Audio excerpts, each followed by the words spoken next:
నమస్తే, welcome to Andhraprabha.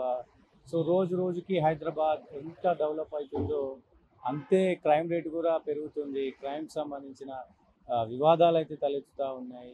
So ఆ, ఏదైతే గచ్చిబౌలికి సంబంధించి గచ్చిబౌలి కొండాపూర్కి సంబంధించి ఆ, భర్త భార్యని బండరాలతో కొట్టిన విషయం చర్చనీయాంశంగా అయింది. వైరల్గా మారింది పరిస్థితి. సో కొండాపూర్ లో ఆయన నివాసం ఉంటారు. గచ్చిబౌలి కొండాపూర్లోని హఫీజ్ పేట్ సంబంధించిన కాలనీలో ఆయన నివాసం ఉంటారు. సో ఆమె గర్భిణి కూడా గర్భిణి అవడంతో సో భార్యని హాస్పిటల్కి తీసుకెళ్లిన పరిస్థితి. హాస్పిటల్లో తీసుకెళ్ళి చూపించి బయటికి వచ్చిన తరుణంలో రాత్రి 10 గంటలకు హాస్పిటల్ బయటే సో మరి వాళ్ళిద్దరికి గొడవ జరిగింది. ఈ గొడవలో ఆయన మరి ఆమెపై పెద్ద ఎత్తున బండరాళ్లతో ఒక 10-15 సార్లు దాడి చేయడం జరిగింది. దాడిలో ఆమె స్పృహ తప్పి పడిపోయింది. సో ఆమెని నిమ్స్ హాస్పిటల్కి కూడా చికిత్సార్థం తీసుకెళ్లారు. ఆమె కోమాలో ఉన్న పరిస్థితి. ఈ ఘటన లేటుగా చర్చనీయాంశమైంది, వార్తల్లోకి వచ్చింది. గత 3 తారీఖు అయింది ఈ విషయం. సో ఏదైతే ఘటన జరిగిందో ఏప్రిల్ 3న ఈ ఘటన జరిగింది.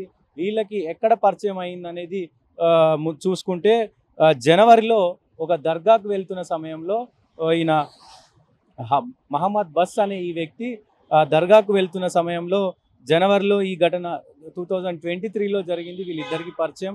ఆ పరిచయం కాస్త ప్రేమగా మారింది. ఆ ప్రేమ 2 ఏళ్ల తర్వాత వీళ్ళిద్దరు వివాహం చేసుకున్నారు. వివాహం చేసుకున్న తర్వాత వీళ్ళు తల్లిదండ్రులతో గొడవలతో సో అదే బస్తీలో ఏదైతే హఫీజ్ పేట్ సంబంధించిన బస్తీలో వేరే కాపురం పెట్టారు.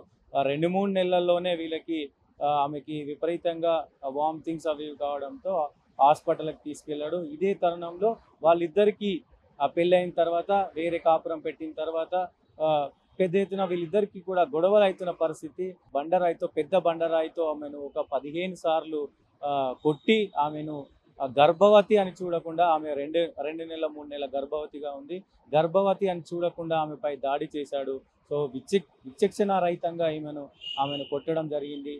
3వ తారీఖు రోజే ఆ ఘటన పరిశీలించిన పోలీసులు, ఏదైతే మాదాపూర్కి సంబంధించిన పోలీసులు, కొండాపూర్కి సంబంధించిన పోలీసులు నిందితుడిని అరెస్ట్ చేయడం జరిగింది. సో ఇలాంటి ఘటనలు చాలా చోటు చేసుకుంటున్నాయనే చెప్పుకోవచ్చు.